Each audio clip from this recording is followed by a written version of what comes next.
Welcome to W&L Sports Weekly. I'm your host, Jeremy Franklin. This week, we'll speak with men's lacrosse captain Tim Skeen and baseball captain Brendan Clark. First, here's a look back at last weekend in W&L Sports.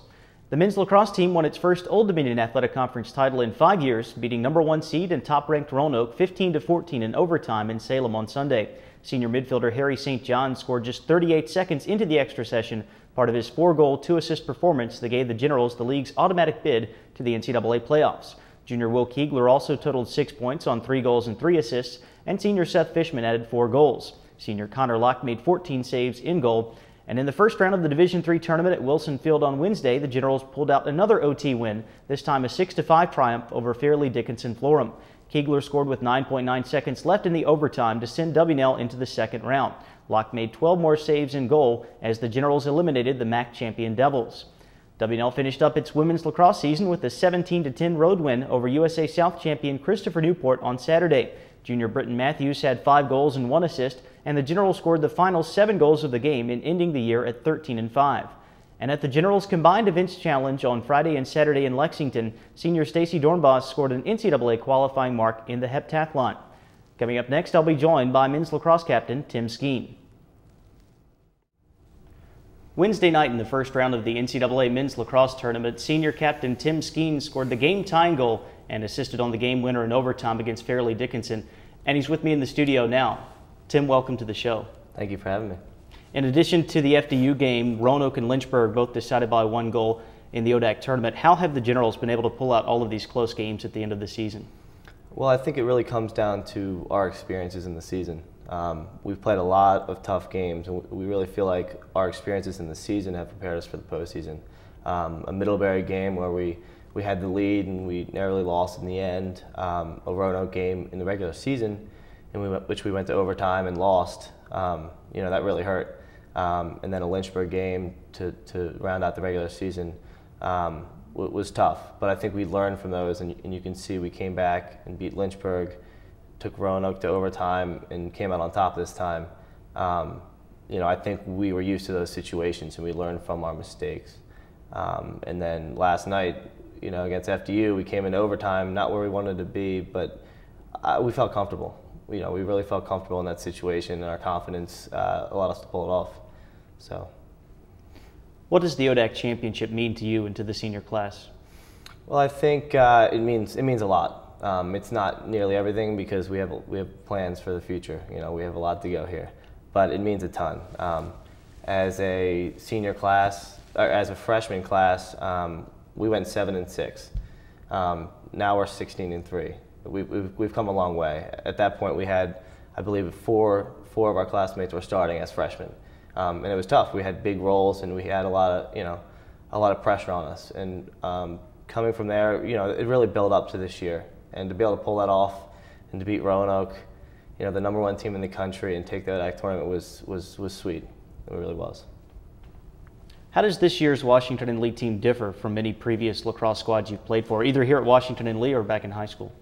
Well, I think it's hard to compare to some high school teams because the college squad is a lot tighter, and you spend a lot more time together, and it's a larger commitment.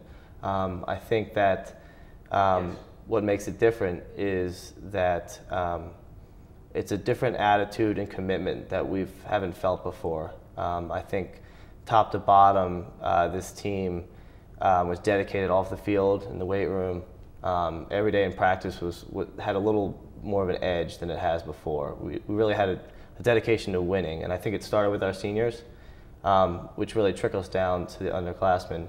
But certainly it's not all about our seniors. Our underclassmen have stepped up big time and played some very, very serious roles for us, and contributed to our success. With 5 ACL injuries, or I believe it's 4 ACL injuries in one position, a lot of teams would fold.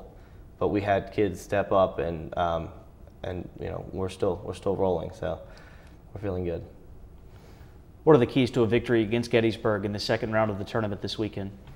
Well, Gettysburg is a very good team. We haven't had a chance as our team, we haven't had a meeting about the game and sat down and talked about X's and O's. But I think what we learned last night is that the NCAA tournament, anything can happen. It's going to be a dogfight no matter what. So I think it comes down to who wants it more. We're going to have to want it more. We're going to have to fight harder than they do. And I think we're ready. I think we feel very confident about this game, and we're ready to go. It's going to be a lot of fun. Well, Tim, we thank you for joining us here. Good luck against the Bullets on Saturday. Thank you very much. Thanks for having me. With me now is Brendan Clark, senior baseball captain from Rockville, Maryland. Brendan, welcome to the show. Thanks for having me. Now that a few days have passed, are you able to look back and reflect on the accomplishment of winning the school's first ODAC baseball championship? Definitely. Thinking about when we first won and we got on the bus, we were all saying, this isn't going to sink in for a while.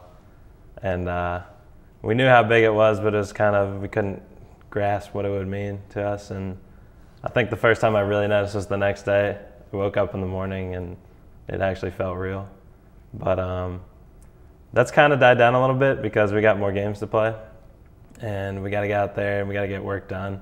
First few practices back, we were pretty happy with ourselves, but coaches let us know that we need to focus up and it's time to get back to work.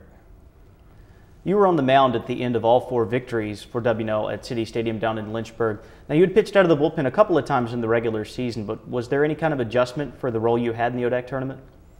Yeah, there is. I mean, I had kind of dealt with it the opposite way before because I came in to college never having pitched in relief in my life, really. I was always a starter. The first 2 years here, I didn't start a game. So I kind of adjusted that role. I only started throwing out of the stretch, which helped me. But I did time in both roles last year and then this year also. But basically what it came down to, I like to be on the mound regardless of the situation. Ideally, I'd like to get as many innings as possible. Usually you do that through starting, but it got to a point where we realized that we had a problem closing out games, and Coach talked to me and said, we think we're going to move you to this role. And I said, whatever, I can do that. And it's just about mentally being ready. And, I can only do so much in that role. So I have to give credit to the guys that get me to the point where I can close a game. Like, especially, Chuck did an amazing job in the tournament and the whole season. So without them, my role doesn't mean much. So. You won the ODAC championship on April 26th, and your first game in the NCAA Regional will be May 13th. Has it been tough to stay focused with such a long layoff? Not so much stay focused. It's been tough with this weather. We haven't really been able to get a full team practice on the field. But then again, we've dealt with that this entire season. I don't know how many rainouts we had, but it really changed the dynamic of the season. And one thing that was nice in a sense about it was that we played so many games coming out of our spring break that we were really ready to go once we hit the tournament. And that kind of got us on a roll, and I think that definitely gave us an advantage.